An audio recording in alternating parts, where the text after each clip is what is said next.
morning po family mga ka-fiesta, mga ka-followers. Duty na naman po si ka-fiesta. Kaya araw-araw fiesta na naman po. Quezon City Drug Treatment and Rehabilitation Center. Ang lulutuin po natin agahan ng family ay fried bangus po. Sasamahan po natin ang nilagang itlog yan, siyempre para healthy ang family. Okay, so po family mga ka-fiesta, start na naman po tayo. Let's go! Try ko naman. Pinaiinit mo ulo lalo eh.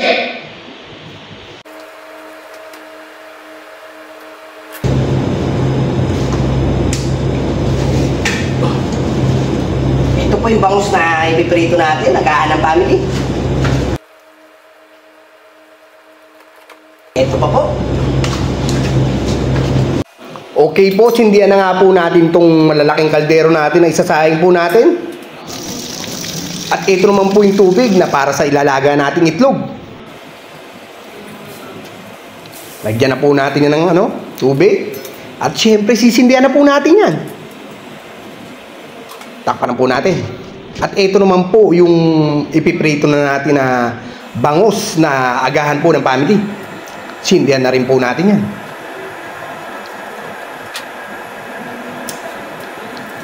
Lagyan na po natin ng mantika, syempre.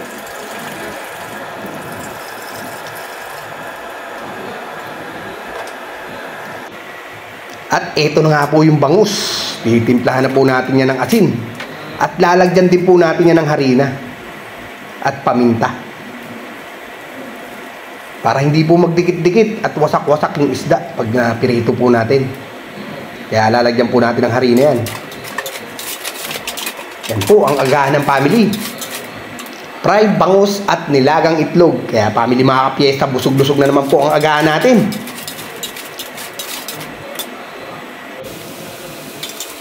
Okay po, salangan na po natin yan. Mainit na po yan. Yan po.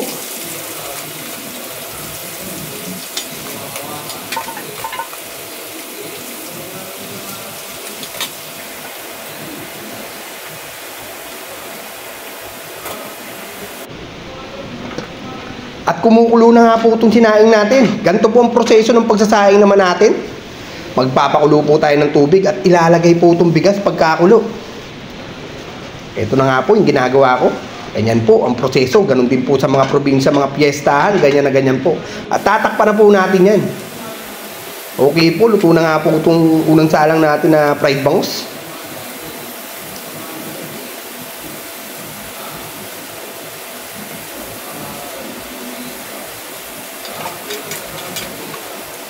Okay, magsalang na po tayo ulit. Hindi biro ang pagluluto ng ganyang karaming pagkain ng family. 300 na pasyente lang naman po pinapakain namin dito. Okay, ito naman po isang tray. Titimplahan na din po natin yan ng asin, paminta, at yung harina po. Mekos-mekos lang po.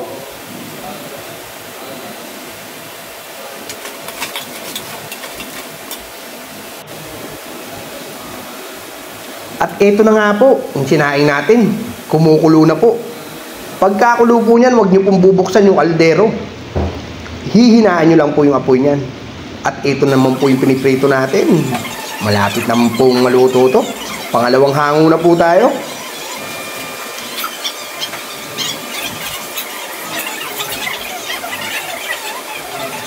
Bali, nakatatlong salang po pala tayo ng malalaki nating kawa dyan. Okay po. Iubos na natin yan. Para makapag-almusal na po ang family.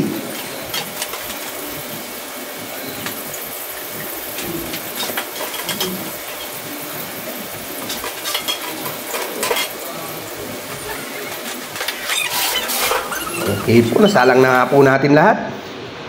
Ito na nga po family mga ka-fiesta, luto na nga po ang agahan na. Busog-lusog na naman po sila niyan. Dito lang po yan sa Quezon City Drug Treatment and Rehabilitation Center.